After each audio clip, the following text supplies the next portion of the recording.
Salut chers élèves, j'espère que vous allez bien. Je vais vous expliquer une leçon de conjugaison. C'est l'impératif présent. On va commencer par l'exemple suivant.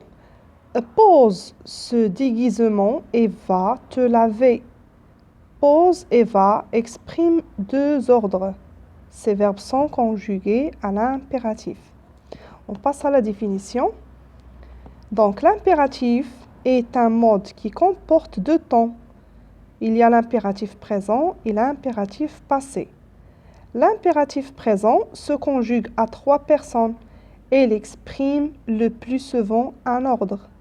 Donc, on utilise l'impératif pour donner des ordres. Donc, normalement, à la maison, avec ta maman ou bien tes parents en général, tu entends toujours des phrases à l'impératif qui expriment un ordre. Va à l'école, lave ton visage, range ta chambre, finis ta soupe, respecte ton frère, etc.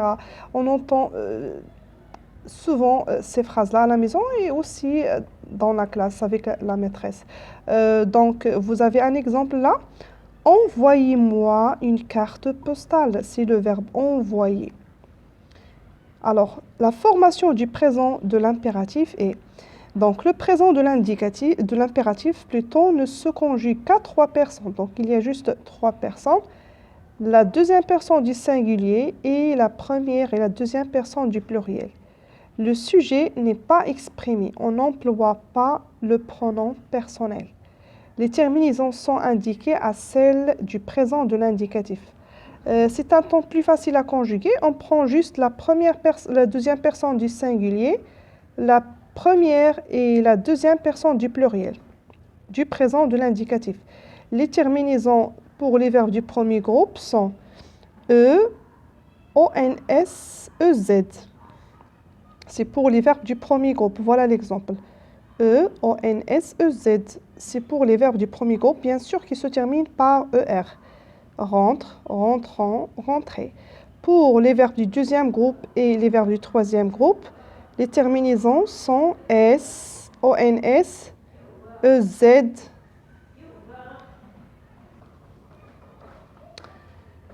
Donc, pour les verbes du deuxième groupe et le troisième groupe, les terminaisons sont S, ONS, EZ. Exemple, fini, finissant, finissez. Cours, courant, courez. Alors, on va savoir maintenant la valeur de l'impératif. Alors, l'impératif exprime, comme on a dit tout à l'heure, l'ordre. Viens ici, tais-toi.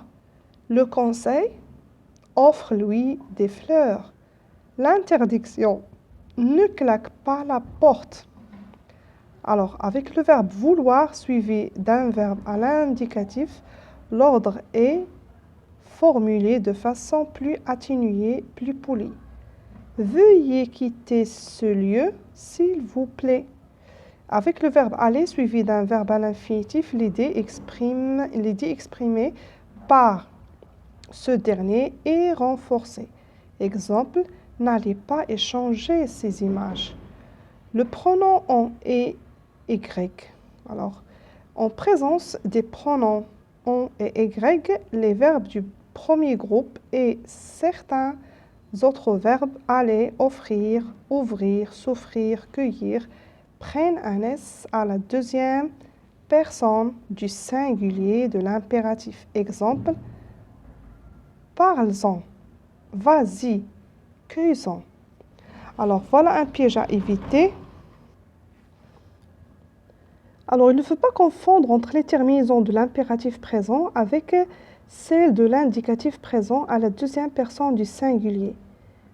Exemple, ici, il y a des exceptions. Par exemple, le verbe aller au présent de l'indicatif, normalement à la deuxième personne du singulier, prend un S. Mais à l'impératif, il n'y a pas d'S. Regardez bien. Va te sécher les cheveux. Ici, la phrase est à l'impératif. Ici, tu vas te sécher les cheveux. Le verbe ici au présent de l'indicatif, il y a un sujet. Ce n'est pas une phrase impérative et le verbe n'est pas conjugué du tout à l'impératif. Mange plus de fruits. Tu manges plus de fruits. Donc ici, pour les verbes du premier groupe, on a dit tout à l'heure, les terminaisons sont E, ONS, EZ.